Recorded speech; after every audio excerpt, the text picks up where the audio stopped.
ശബരിമലയുടെയും തീർത്ഥാടകരുടെയും സുരക്ഷയ്ക്കായി ഇനി നേത്രയുടെ ക്യാമറ കണ്ണുകളും. രാജ്യത്ത് നടക്കുന്ന തീവ്രവാദ അക്രമങ്ങളുടെ പശ്ചാത്തലത്തിലാണ് സന്നിധാനത്തിന്റെ സുരക്ഷയ്ക്കായി അൺമാൻഡ് ഏരിയൽ വെഹിക്കിളായ നേത്ര സന്നിധാനത്തെത്തിച്ചിട്ടുള്ളത്.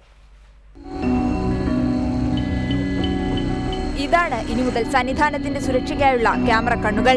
200 മീറ്റർ ഉയരത്തിൽ നിന്ന് വരെ വ്യക്തമായ HD ചിത്രങ്ങൾ അയക്കാൻ നേത്രയ്ക്ക് സാധിക്കും. 2 HD ക്യാമറകളാണ് ഇതിലുള്ളത്. താഴെ നിന്ന് റിമോട്ട് കൺട്രോൾ വഴി പ്രവർത്തിപ്പിക്കാം. 1 കിലോമീറ്റർ ദൂരത്തിൽ വരെ സഞ്ചരിച്ച് ചിത്രങ്ങൾ എടുക്കും. വനപ്രദേശങ്ങളും സന്നിധാനവും പമ്പയിൽ നിന്നുള്ള വഴികളുമെല്ലാം ഇനി നേത്രയുടെ നിയന്ത്രണത്തിലായിരിക്കും. CRPFന്റെ കൈവശമുള്ള നേത്ര ദ്രുതകർമ്മ സേനയാണ് സന്നിധാനത്തെത്തിച്ചത്. ഇന്നലെയാണ് സന്നിധാനത്തിന് മുകളിലൂടെ നേത്ര പരീക്ഷണ പറക്കൽ നടത്തിയത്. CRPFന്റെ പക്കൽ ഏകദേശം 25ഓളം നേത്രയുണ്ട്. അത് വിവിധ സ്ഥലങ്ങളിലായിട്ട് ഇന്ത്യയുടെ വിവിധ ഭാഗങ്ങളിലായിട്ട് നടക്കുന്ന ഓപ്പറേഷൻസിൽ ഉപയോഗിച്ചുകൊണ്ടിരിക്കുന്നതാണ്. അപ്പോൾ ഇവിടെ വന്നിരിക്കുന്ന നേത്ര എന്ന് പറയുന്നത് ഇത് ജാർഖണ്ഡിൽ നിന്നാണ് എത്തിയിരിക്കുന്നത്. അതിൻ്റെ കൂടെ വന്നിരിക്കുന്ന ഓപ്പറേറ്ററും ടെക്നീഷ്യൻസും ഒക്കെ തന്നെ CRPFന്റെ കമാൻഡോ വിങ് ആയിട്ടുള്ള കോബ്രയിൽ നിന്നാണ്.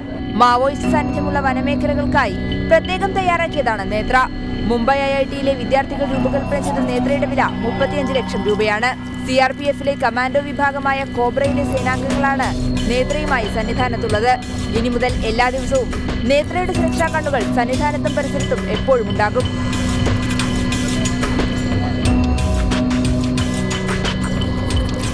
റിപ്പോർട്ടർ സന്നിധാനം.